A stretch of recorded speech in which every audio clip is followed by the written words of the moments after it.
Ted English was an appliance salesman at a major national department store chain.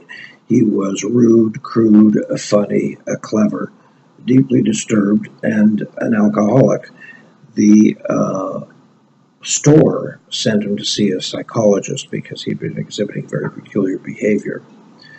Ted is entirely a figment of my imagination. I made him up as an improvisation at a friend's studio one night, and as I did this character, it became so intense that I scared myself and I stopped after 18 minutes.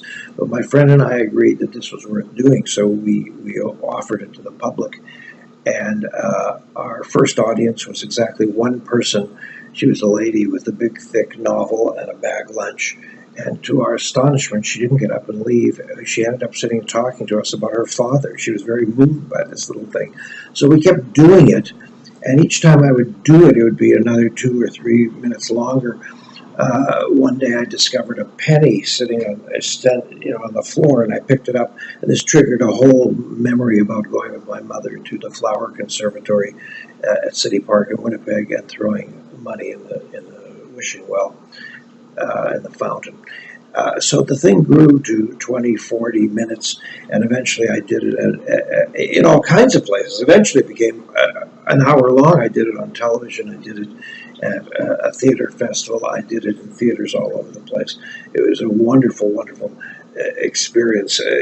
There were 3 scenes. In the first scene, Ted is just BSing and tap dancing and doing his act and so on, and he's really annoying. We actually did have people, when we had larger audiences, we did have people walk out because they were offended by him, which I thought was great. In the second scene, there's simmering rage and a huge surprise act of violence. Nobody ever saw it coming, but it happened.